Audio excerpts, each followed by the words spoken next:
Hello everyone, I am Rishabh Shukla, national PG college Lucknow. हम लोगों की क्लास है advance medical concept of MLT. आज का जो टॉपिक है हमारा वो है specimen rejection record and management. ठीक है, जो हमारे यहाँ लैब में सैंपल आते हैं उनको एक्सेप्ट करने के और रिजेक्ट करने के कुछ क्राइटेरिया होते हैं, उनके बारे में आज हम लोग पढ़ेंगे। बात करेंगे सबसे पहले specimen rejection record and data management in medical laboratory. जो स्पेसिमेन रिजेक्शन रिकॉर्ड होता है, जैसे जो हम सैंपल हमारा आता है, कुछ क्राइटेरिया होते हैं। जैसे सैंपल हमारा हाइजीन होना चाहिए। जो हम किसी भी वायल में सैंपल आ रहा हो, लीक प्रूफ वायल होना चाहिए। अगर कंटेनर में आ रहा है तो कंटेनर हमारा लीक प्रूफ और अनहाइजीनिक होना चाहिए। और अगर हमारा टिश्यू का सैंपल है तो टिश्यू का सैंपल प्रॉपर फिक्स होना चाहिए। टिश्यू का सैंपल फिक्स करने के लिए फिक्सेशन का यूज होता है, जो हमारा होता है 10% फॉर्मेलिन। 10% फॉर्मेलिन में हमारा टिश्यू का सैंपल फिक्स होके आता है। हम बात करेंगे ensure quality and patient safety की। होता क्या है कि हम लोग इस बात को सुनिश्चित करेंगे कि पेशेंट की सेफ्टी और क्वालिटी हमारे यहाँ दोनों ही अच्छी हों। इंट्रोडक्शन की बात किया जाए, importance of quality in laboratory testing. जो हमारी लैब है उसमें हम एक बेहतर से बेहतर रिपोर्ट प्रोवाइड कर सकें। ठीक है, जो भी टेस्ट हम लगा रहे हैं वो टेस्ट हमारे अच्छे होने चाहिए। उनकी रिपोर्ट प्रॉपर जो हमारे NABL के गाइडलाइन होती है उनके अकॉर्डिंग होनी चाहिए। ठीक। Role of purpose specimen management. क्या रोल होता है स्पेसिमेन मैनेजमेंट करने का? ठीक है, जो हमारे सैंपल होते हैं, कई बार क्या होता है कि हम हीमोलाइसिस सैंपल ले लेते, कलेक्ट कर लिए अगर मान लो, तो फिर हमारा जो टेस्ट होगा उसके पैरामीटर गलत आएंगे। तो जो सैंपल जिसके थ्रू हम एक्सेप्ट करते हैं, ठीक है, तो उसमें जो क्राइटेरिया होते हैं वो सारे चीज़, अगर हम ब्लड सैंपल ले रहे हैं तो ब्लड सैंपल हम ये देखेंगे कि करेक्ट वायल में सैंपल है या नहीं है। जैसे मान लो मुझे चाहिए है होल ब्लड और आ रहा है प्लेन वायल में, तो फिर ब्लड तो क्लॉट हो जाएगा, ब्लड की ज़रूरत नहीं होगी। तो इसलिए हमें जो सैंपल जिस वायल में चाहिए होता है, करेक्ट सैंपल करेक्ट वायल में ही,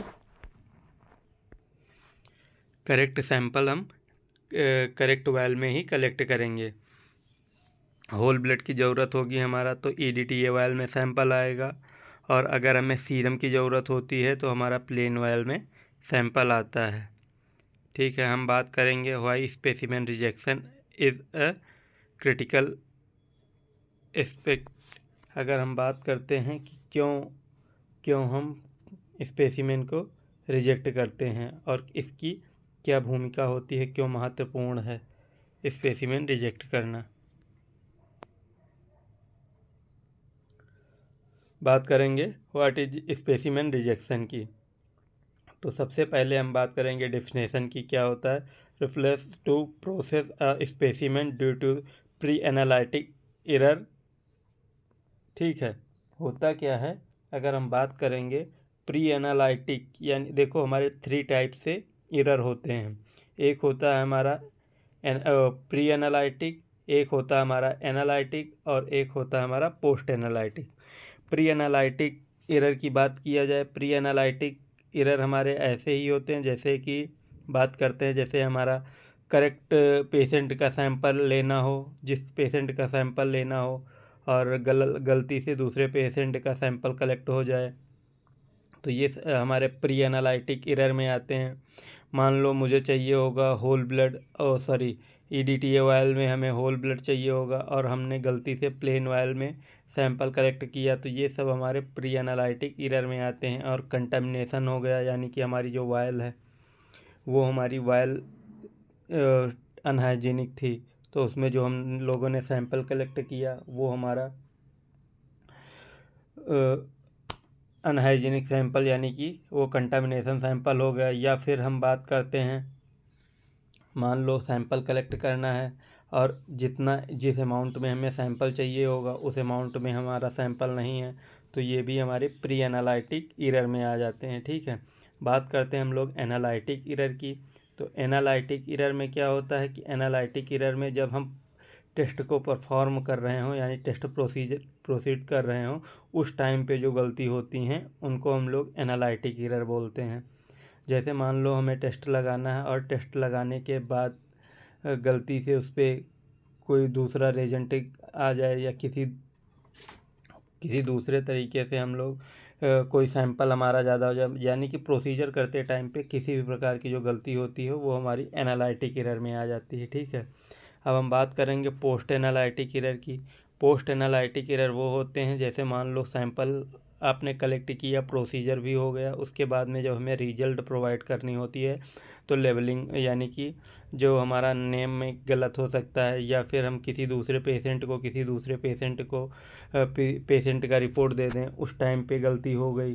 ठीक है, या फिर हमारे पैरामीटर टाइप करने में गलती हो गई टाइपिंग के टाइम पे।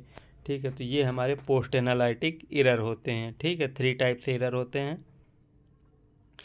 बात करते हैं इम्पैक्ट ऑन पेशेंट केयर और to turn around time and resources. अगर हम बात करेंगे पेशेंट की देखभाल की, तो पेशेंट की केयर मोस्ट इम्पॉर्टेंट होती है। ठीक है, और जो टेस्ट लगने हैं वो हम समय पे ही सारे टेस्ट हम अपने टाइम पे ही उसका रिजल्ट प्रोवाइड कर सकते हैं।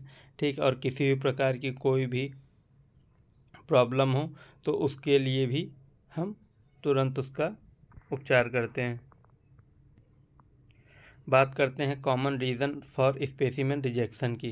क्या क्या कॉमन रीज़न हो सकते हैं स्पेसिमेन रिजेक्शन, यानी कि जो हमारा सैंपल होता है कौन कौन से सामान्य कारण हैं जिनकी वजह से हम सैंपल को रिजेक्ट करते हैं।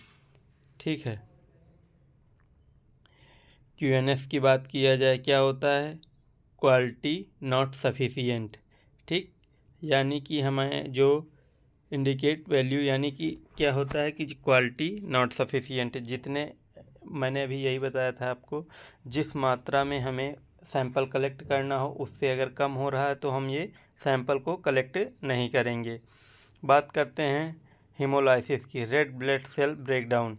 होता क्या है, जो हमारी आरबीसीज होती हैं और अगर हम ब्लड को तुरंत कलेक्ट करने के तुरंत बाद ही इधर उधर टर्न कराएंगे तो फिर क्या होता है, हीमोलाइसिस होने के चांसेस बढ़ जाते हैं। हीमोलाइसिस में क्या होता है बेटा कि हमारे जो आरबीसीज होते हैं वो टूट जाते हैं, ब्रेकडाउन हो जाता है आरबीसीज का, तो हमारे प्लाज्मा रेड कलर का दिखने लगता है।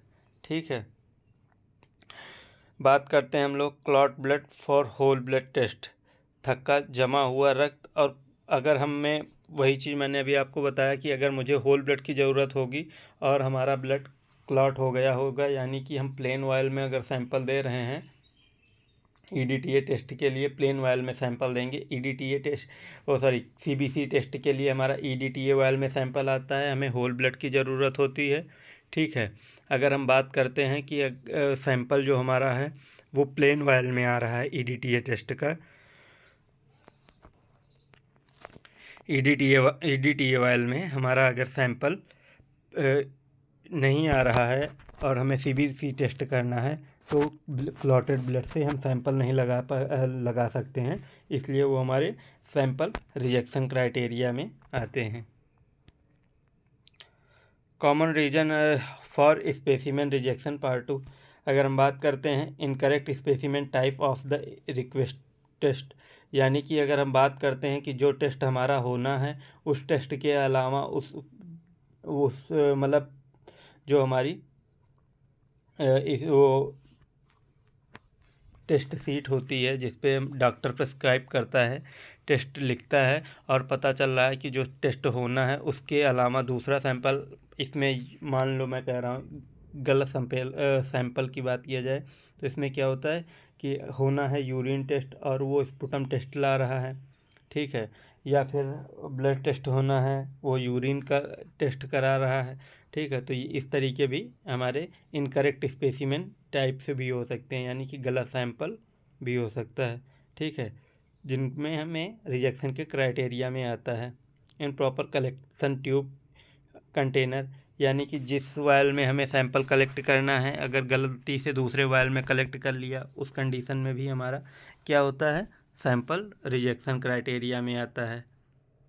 मिस लेवल अनलेवल स्पेसिमेन, यानी कि जो हमारे स्पेसिमेन, जो हमारा वायल होता है या जो हमारी कंटेनर होता है, उस पर गलत लेबल या फिर बिना लेबल के सैंपल आ रहा हो, तो हम इसे नहीं एक्सेप्ट करते हैं। ये भी हमारा रिजेक्शन के क्राइटेरिया में आता है, ठीक है।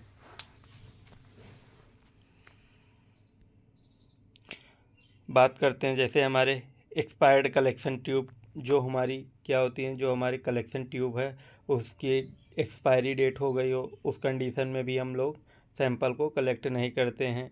कंटामिनेशन, यानी कि वो गंदा दिख रहा हो या फिर टूटी हुई वायल दिख रही हो, ठीक है, तो उस कंडीशन में भी हम, ये हमारा सैंपल रिजेक्शन क्राइटेरिया में आता है, उस कंडीशन में भी हम लोग एक्सेप्ट नहीं करते। डिले इन ट्रांसपोर्ट और इम्प्रॉपर स्टोरेज टेम्परेचर, क्या होता है, अगर मान लो ट्रांसपोर्टेशन में देर हो गई, जितने टाइम में हमें सैंपल को रन कराना था उससे ज़्यादा देर हो गई, तो हमारा सैंपल ख़राब हो सकता है। और अगर उसको प्रॉपर स्टोरेज टेम्परेचर पे, यानी कि एक अच्छे टेम्परेचर पे उसको अगर हम मेंटेन करके नहीं रखेंगे, तो हमारा इनकरेक्ट वैल्यू आएगी सैंपल की, ठीक है।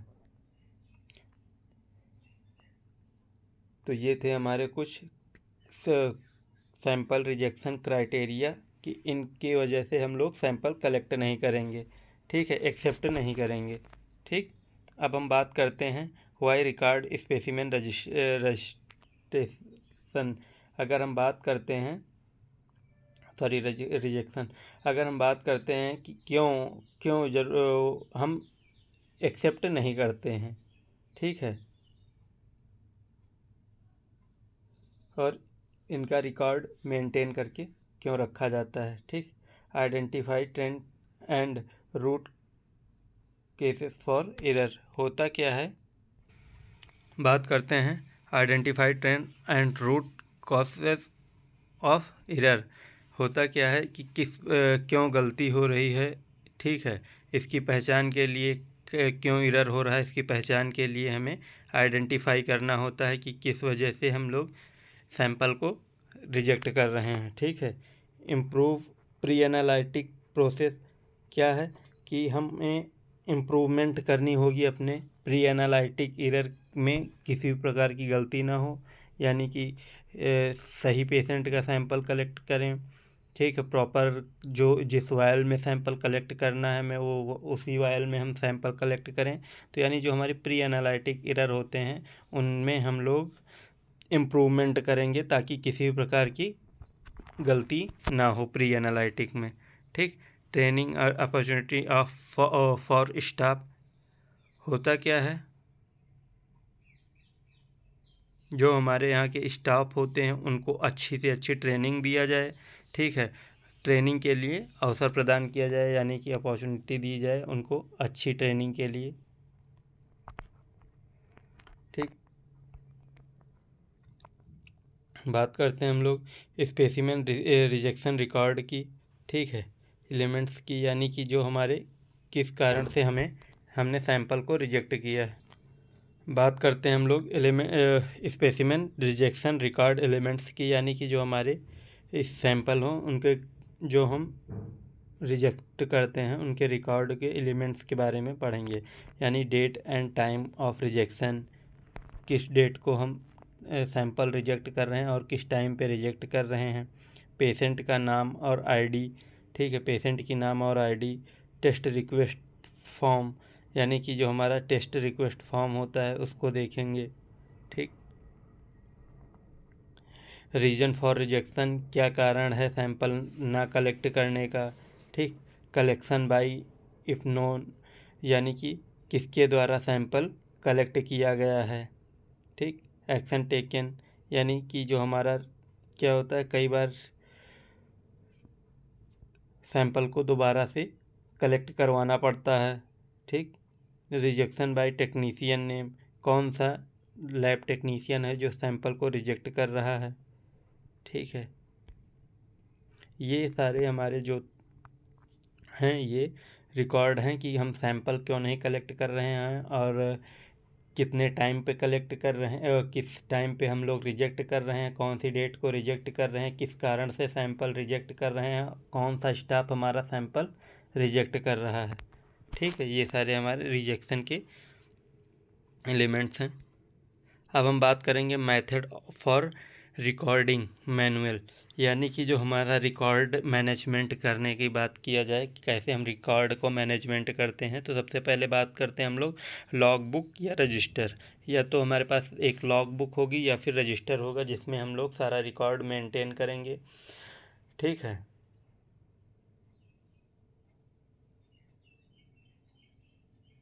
रिएक्टेड फॉर्म्स जो हमारे फॉर्म होते हैं उस पे मेंटेन करेंगे। ठीक है, प्रो सैंपल लो कॉस्ट, यानी कि जो हमारे सैंपल होते हैं कम से कम लागत में हम लोग मैनेजमेंट करना सारी चीज़ों का। अगर हम बात करें compound to error difficult for data analysis, data analysis में किसी प्रकार की कोई दिक्कत ना हो इसलिए हमें रिकॉर्ड को मेंटेन करके रखना होता है। बात करते हैं हम लोग मेथड ऑफ रिकॉर्ड डिजिटल तरीके से कैसे हम लोग मैनेजमेंट करते हैं। लेबोरेटरी इंफॉर्मेशन सिस्टम LIS, यानी कि जो हमारी लैब की सूचना प्रणाली होती है, जो लैब का इंफॉर्मेशन सिस्टम होता है उसमें हम लोग डाटा को रिकॉर्ड करते हैं, मैनेजमेंट करते हैं। स्प्रेडशीट जैसे एक्सेल पे सारी चीज़ें हम लोग मैनेजमेंट करके रखते हैं कि कौन सी चीज़ें हैं, जैसे हमारा सैंपल कौन सा हम रिजेक्ट कर रहे हैं, कौन सा एक्सेप्ट कर रहे हैं, किस डेट को कर रहे हैं। ठीक है, किसके द्वारा एक्सेप्ट किया जा रहा है, किसके द्वारा रिजेक्ट किया जा रहा है, कौन से पेशेंट का सैंपल है, किस डेट में आया है, किस टाइम पे आया है। ठीक, इसकी रिपोर्ट निकल चुकी है या नहीं निकल चुकी है, टेस्ट होना है या हो चुका है, ये सारी चीज़ें हमारा एक्सेल सीट पे मैनेज होता है। ठीक है, कस्टम डाटाबेस्ड, यानी कि जो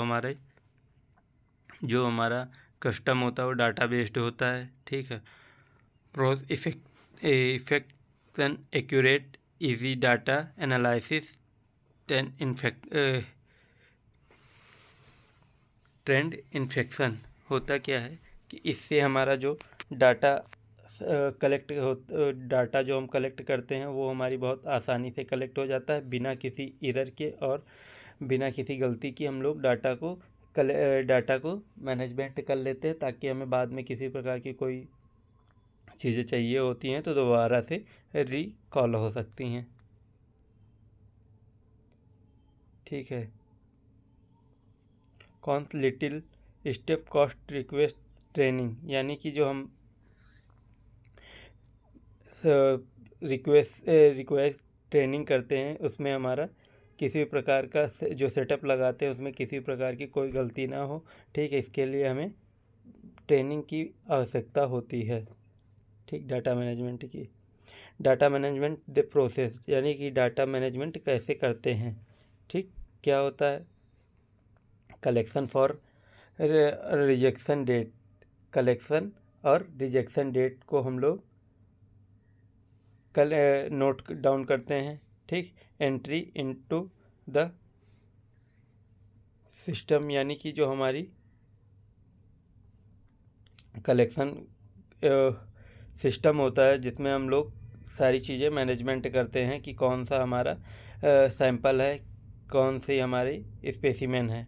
ठीक है, रेगुलर रिव्यू एंड एनालिसिस, ये चीज़ हमें ध्यान रखना है कि पर डे हम उसकी रिव्यू कर सकें और उसके बारे में जानकारी रख सकें कि कौन से डेट में हमारे कितने सैंपल आए हैं और कितने कलेक्ट किए गए हैं और कितने रिजेक्ट किए गए हैं।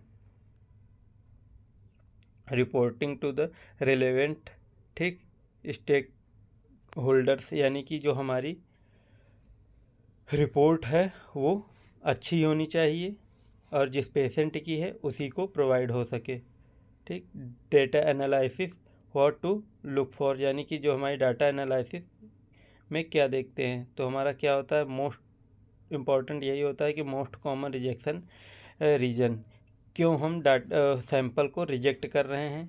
ठीक है, यानी कि सैंपल रिजेक्शन के कारण देखेंगे कि किस वजह से हम सैंपल को रिजेक्ट कर रहे हैं।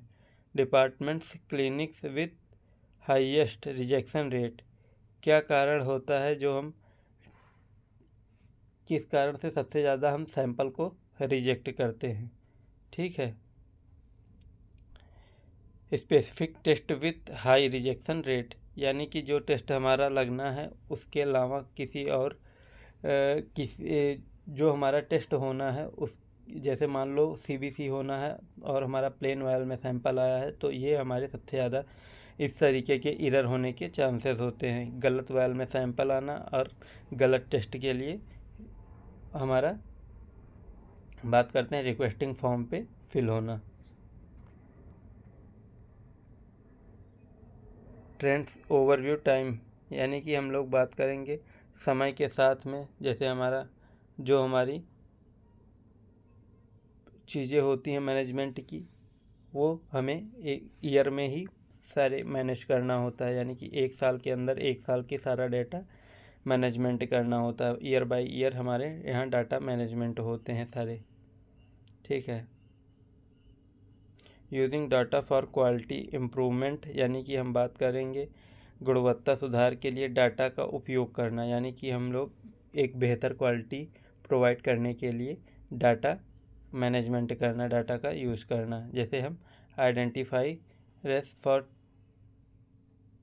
टारगेट ट्रेनिंग, यानी कि जो हमारी फ्लेबोटॉमी की स्टाफ होती है उनको अच्छी तरीक़ों से ट्रेनिंग देना, उनको सारी चीज़ें अच्छे तरीक़ों से समझाना, जो हमारी एरिया होती है उसके बारे में अच्छे से बताना कि कहाँ से हम कितने एरिया से हम लोग सैंपल कलेक्ट करते हैं और कहाँ कहाँ से सैंपल कलेक्ट करना, ये सारी चीज़ें की जानकारी देना। अपडेट टू कलेक्शन प्रोटोकॉल, यानी कि जो हमारा सैंपल कलेक्शन के कुछ प्रोटोकॉल होते हैं उनके बारे में अपडेट कराना, उनके बारे में जानकारी देना। ठीक। Communication issue with clinics ward, यानी कि कई बार क्या होता है कि हमें मिसकम्युनिकेशन की वजह से कई बार चीज़ें ख़राब हो जाती है, तो हमारा कम्युनिकेशन अच्छा होना चाहिए, कम्युनिकेशन स्किल हमारी बेहतर हो। ठीक, इसके लिए भी ट्रेनिंग दी जाती है।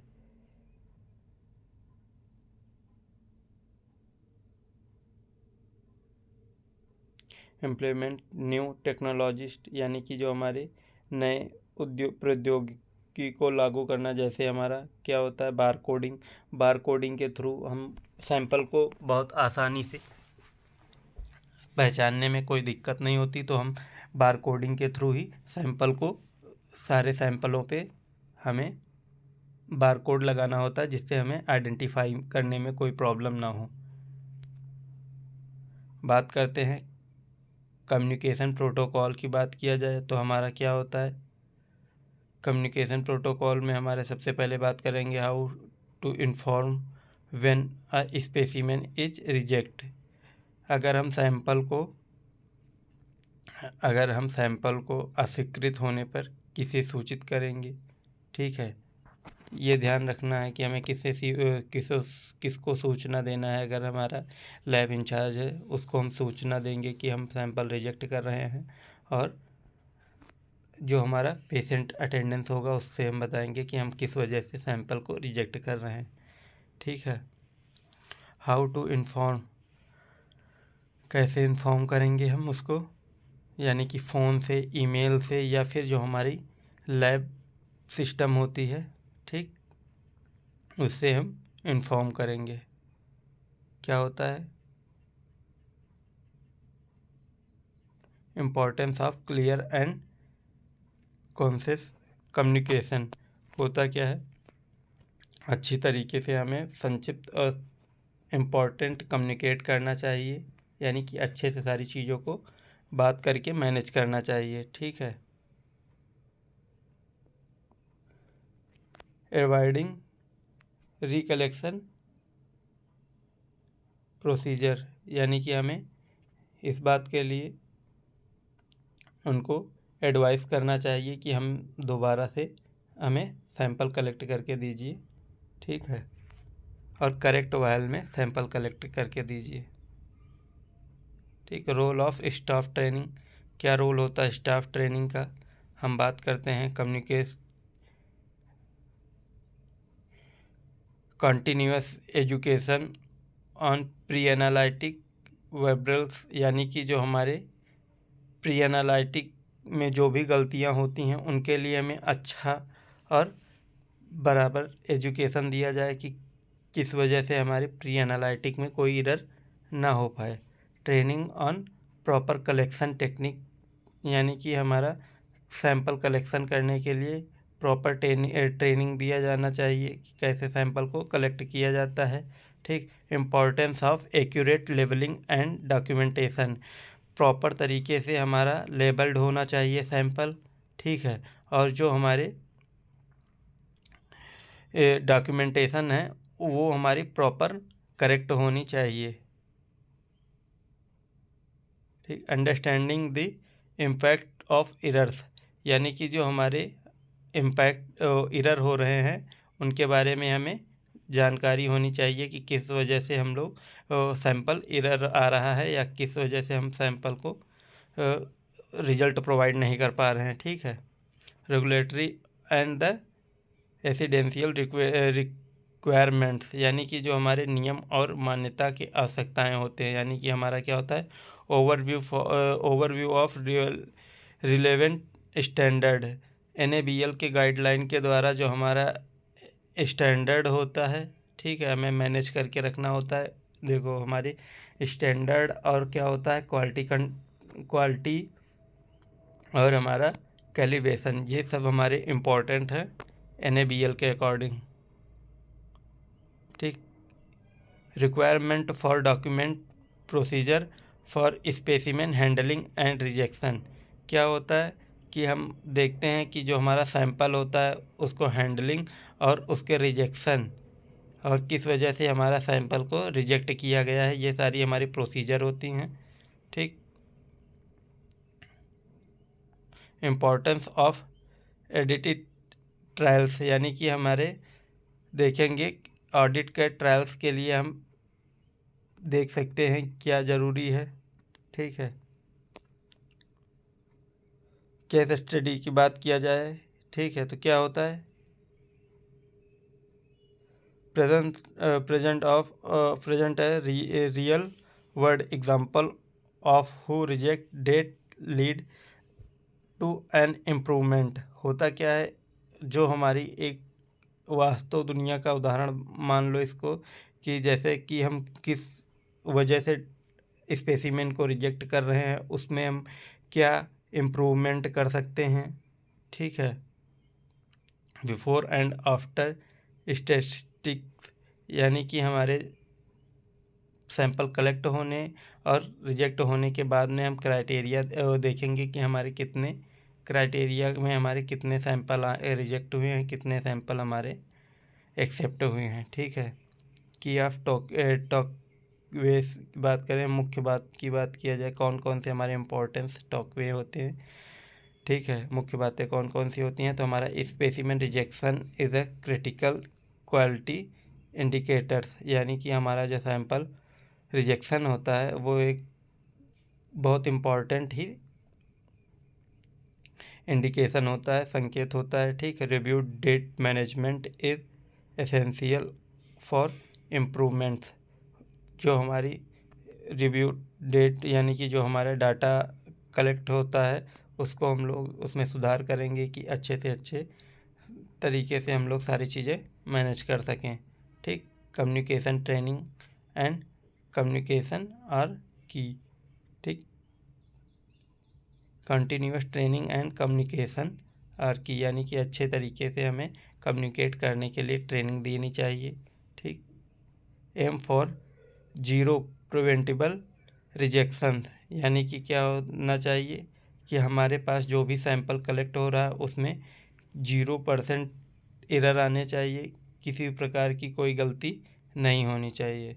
Thank you everyone. इसमें किसी प्रकार की कोई किसी को डाउट होगा तो प्लीज़ पूछ सकते हैं।